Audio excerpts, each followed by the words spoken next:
Assalamualaikum warahmatullahi wabarakatuh. Saya Alvina Hawawi dengan NIM 2420111033. Saya dari Konsentrasi Islam dan Pembangunan Kebijakan Publik, di mana pada kesempatan hari ini saya akan memaparkan secara sederhana mengenai buku milik Burhan Bumin dan juga kawan-kawannya yang mana diterbitkan pada tahun 2022 yang berjudul Perempuan, Media, dan Seksualitas, di mana buku tersebut nantinya akan saya gunakan sebagai alat bantu berpikir, membedah dan juga menganalisis terkait studi kasus yang saya angkat di salah satu desa atau perkampungan di Kabupaten Bantul, yang mana di dalam perkampungan tersebut terdapat komunitas perempuan membatik. Pada kesempatan hari ini, buku yang akan saya bedah itu berfokus pada 4 chapter, yaitu chapter pertama, kedua, ketiga, dan keempat, di mana chapter pertama akan diawali dengan konstruksi citra dan perempuan dalam media. Lalu chapter kedua itu ada konstruksi sosial citra perempuan.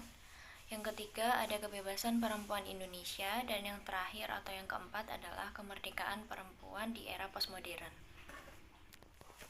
Perlu diketahui terlebih dahulu bahwa tugas utama dari media sosial atau media massa yang ada di dalam kehidupan keseharian kita adalah menjual barang atau jasa, bukan menghibur. Pada awalnya memang seperti itu, namun seiring berjalannya waktu ada beberapa faktor atau konteks yang ada dan terjadi, ternyata menghibur sambil menjual itu menjadi jauh lebih menyenangkan dan lebih menarik.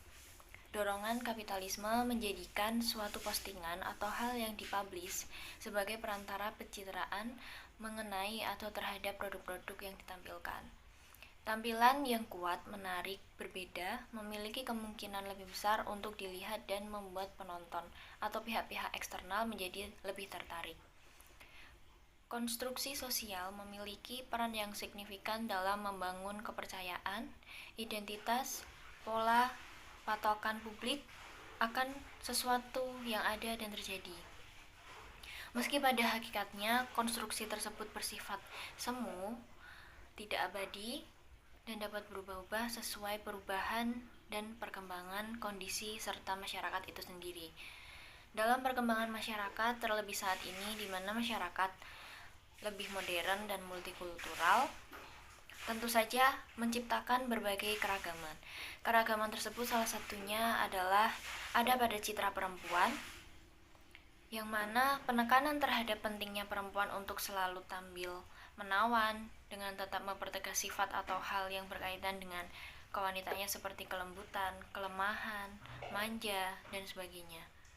Namun ada juga citra yang dikonstruk, yakni citra pilar yang diberikan pada perempuan, di mana citra tersebut digambarkan sebagai citra perempuan yang menjadi tulang punggung.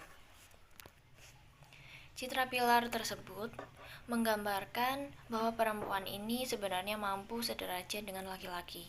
Namun, karena kodratnya berbeda dengan laki-laki, maka perempuan masih terus digambarkan seperti makhluk yang identik dengan urusan-urusan atau ranah domestik. Secara lebih luas, perempuan memiliki tanggung jawab terhadap persoalan domestik. Ruang domestik perempuan digambarkan dengan 3 hal utama. Yang pertama, seperti keapikan atau dapat dilihat dari fisik rumah suaminya. Yang kedua, pengelola sumber daya rumah tangga sebagai istri dan ibu yang baik serta bijaksana. Dan yang terakhir adalah ibu sebagai guru dan sumber legitimasi bagi anak-anaknya. Lalu ada juga citra pinggan, di mana citra tersebut diidentikan sebagai perempuan itu tidak bisa melepaskan diri dari dapur karena dapur merupakan dunia perempuan.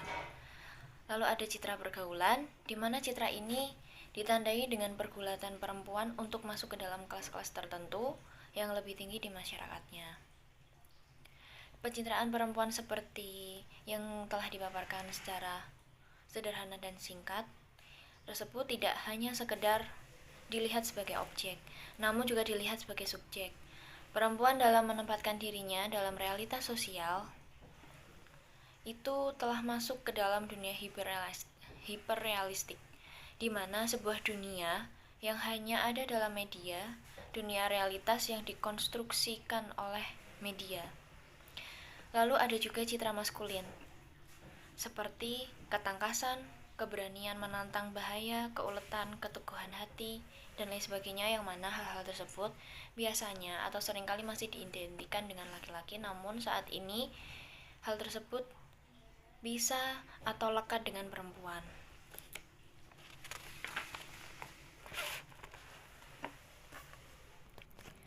Untuk lebih memperjelas lagi mengenai konstruksi yang ada atau dilabelkan atau dikaitkan dengan perempuan di era modern dan juga masyarakat multikultural seperti saat ini, untuk lebih memberikan pemahaman terkait konstruksi yang dilabelkan atau dikaitkan dengan perempuan, terlebih di era modern dan masyarakat yang semakin multikultural, ada teori dari Berger dan Luhmann, yaitu mengenai konstruksi sosial.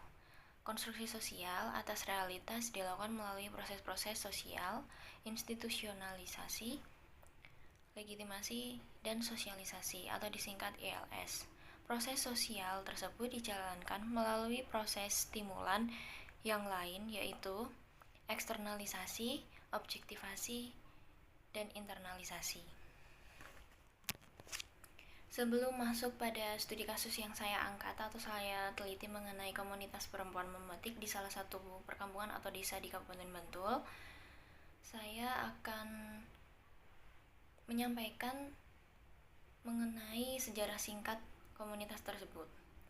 Jadi kegiatan atau komunitas tersebut itu berawal dari kegiatan pengabdian yang dilakukan oleh salah satu mahasiswa dari perguruan tinggi negeri di Yogyakarta sekitar tahun 2018 akhir, di mana mahasiswa yang berkunjung atau melakukan pengabdian masyarakat di kampung tersebut itu melakukan kegiatan pengabdian dengan memberikan program tentang membatik. Masyarakat yang terlibat dalam kegiatan tersebut akan dilatih, dibimbing mulai dari cara memilih bahan atau kain batik, membuat pola, mencanting, proses pewarnaan hingga menjadi pakaian atau produk jadi dan bernilai jual. Selama kegiatan berlangsung, antusias masyarakat sangat tinggi. Kegiatan membatik tersebut berjalan dengan lancar, bahkan setelah mahasiswa tersebut selesai melakukan pengabdian di kampung atau di desa tersebut, kegiatan membatik itu masih terus dilanjutkan oleh PKK kampung tersebut. Namun pada tahun 2019 sampai 2020, kegiatan ini sempat berhenti sementara dikarenakan pandemi, situasi dan kondisi yang tidak memungkinkan serta beresiko untuk kesehatan. Seiring berjalannya waktu, sekitar tahun 2022 atau 2023 awal, dan kegiatan tersebut mulai aktif kembali dan dilakukan di rumah Ibu RT. Nah, komunitas membatik itu semakin kesini semakin dikenal oleh masyarakat luar, dan komunitas tersebut semakin banyak mengikuti event-event atau acara-acara yang berkaitan dengan UMKM, dinas kebudayaan, pemberdayaan, dan lain sebagainya. Tidak hanya di taraf kelurahan, kecamatan, atau kabupaten, tetapi juga mengikuti atau berkontribusi di beberapa event atau acara tingkat provinsi.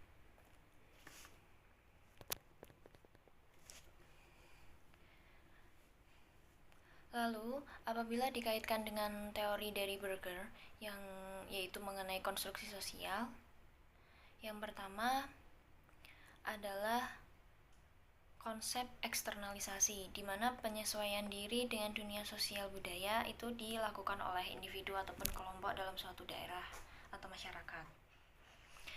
Dalam kasus yang saya angkat, itu jelas tergambar melalui perempuan kampung tersebut merespon konstruksi atau realitas sosial yang sebelumnya ada dan cenderung kuno atau tradisional, seperti perempuan hanya bisa melahirkan, menyusui, mengurus rumah tangga, Sangat jarang perempuan memiliki pekerjaan di ranah publik, tetapi saat ini seiring berjalannya waktu, mereka menanamkan pola pikir memberi contoh langsung melalui tindakan bahwa laki-laki dan perempuan itu setara dalam hal apapun.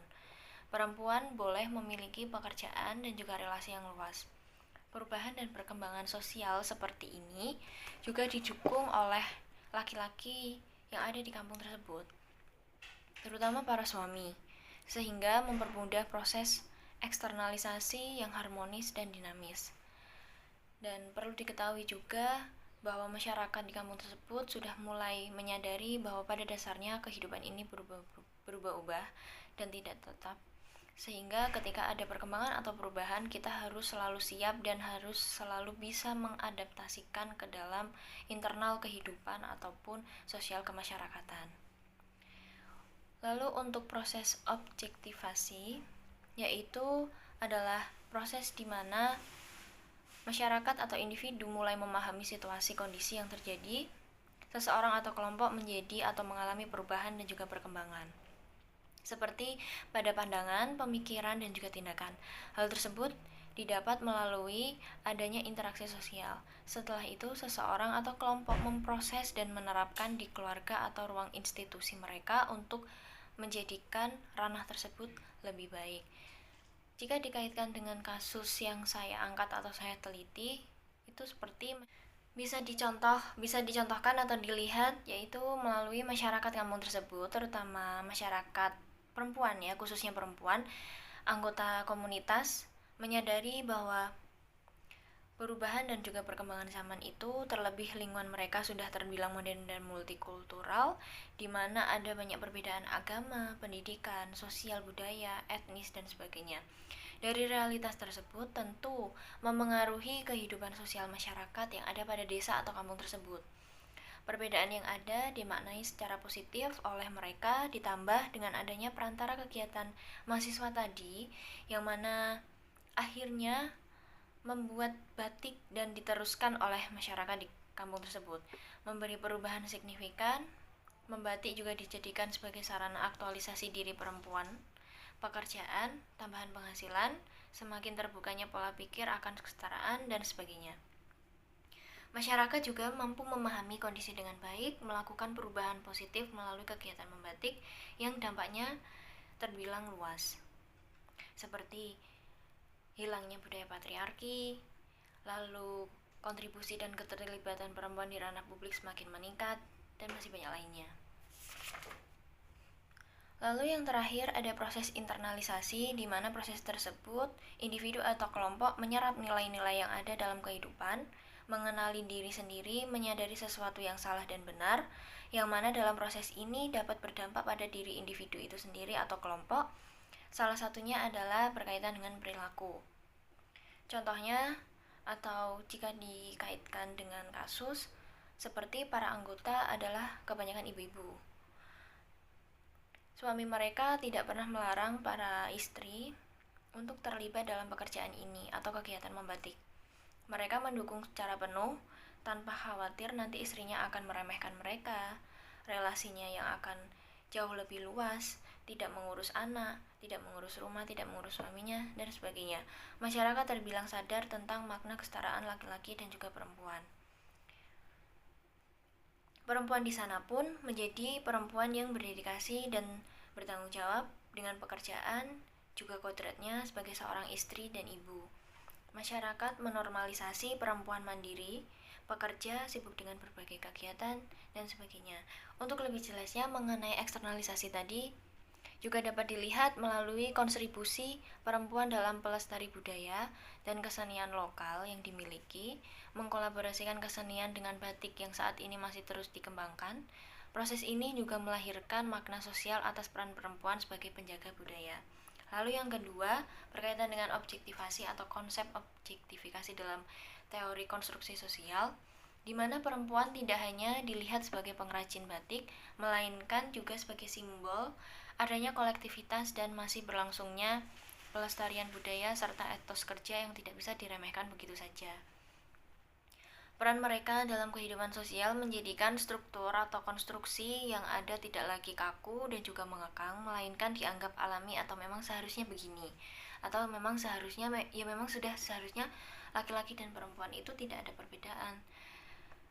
Semua mendapatkan perlakuan, ruang, dan lain sebagainya secara adil dan setara dalam sektor apapun. Lalu, mereka juga mampu menginternalisasikan nilai-nilai kultural dan kontribusi sosial sebagai bagian dari identitas atau ciri khas mereka.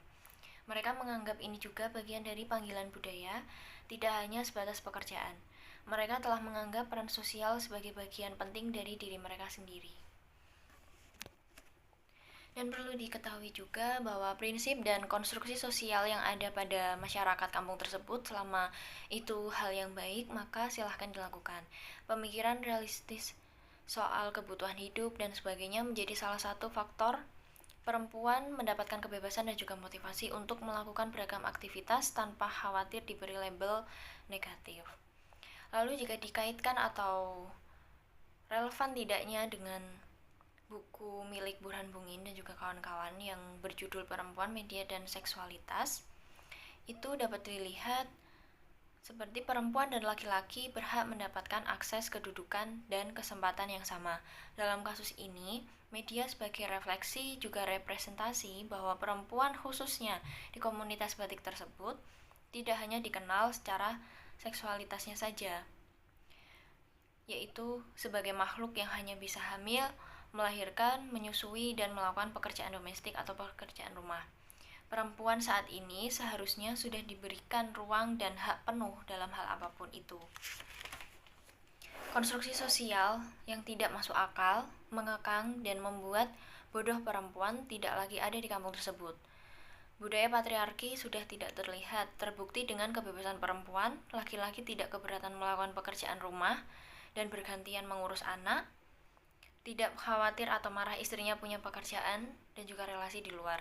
Mereka juga menggunakan media sosial sebagai sarana tersirat untuk memberi contoh bahwa mari sama-sama kita menyadari akan pentingnya keadilan dan kesetaraan gender serta peran perempuan dalam ruang publik. Laki-laki tidak lagi mengurung perempuan, justru yang ada yakni memberi dukungan penuh untuk aktivitas yang dilakukan pasangannya di luar. Laki-laki menjunjung tinggi kehormatan perempuan, perempuan dan laki-laki dapat bersinergi dengan baik, semua berdampak pada kemajuan kehidupan masyarakat di kampung tersebut. Keterbukaan masyarakat juga mampu memengaruhi persepsi tidak hanya bagi masyarakat kampung tersebut secara internal, melainkan juga masyarakat di kampung lain atau di daerah lain. Melalui media sosial, semua dapat terlihat. Kegiatan ini tentu menjadi salah satu inspirasi, juga perbandingan dalam hal positif bagi pihak eksternal. Perempuan yang dikagumi itu tidak melulu soal cantik wajahnya, cantik tubuhnya, pengikut media sosial yang banyak, pakaian mahal, dan sebagainya. Tetapi keindahan dan kecantikan dapat terpancar dari kecerdasan, kepiawaiannya dalam bersosialisasi, berkomunikasi, kemampuan untuk maju, dan berkembang. Meskipun saat ini zaman sudah modern, tetapi memiliki ruang yang mendukung untuk perempuan dapat mengaktualisasikan dirinya, itu masih belum dimiliki setiap perempuan atau masyarakat. Jadi, khususnya kampung di daerah tersebut atau di desa tersebut, bisa terbilang sudah cukup modern dan memfasilitasi perempuan yang ada di daerah tersebut untuk semakin berkembang dan maju.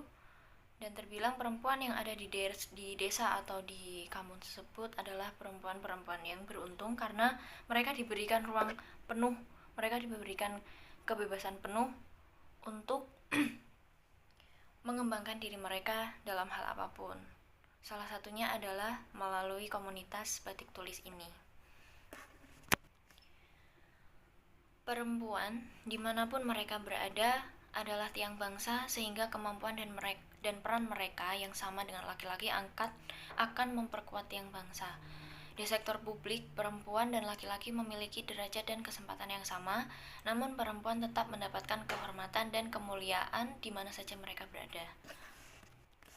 Tentunya bangsa ini akan menjadi lebih baik ketika kita mampu melihat laki-laki dan perempuan dalam konteks yang lebih adil dan setara, juga seimbang, sehingga wanita dan laki-laki saling mencinta, membina hubungan sosial yang harmonis dalam keluarga.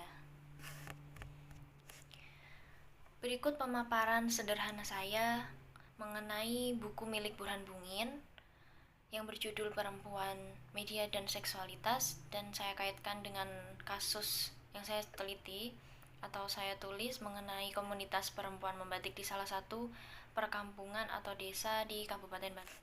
Jika ada salah kata dan kekurangan dalam hal apapun itu, seperti ketika saya menjelaskan, ketika saya memahami materi atau fokus atau isi dari bacaan setiap chapter di buku dengan relevansinya pada kasus yang saya angkat atau teliti, saya mohon maaf.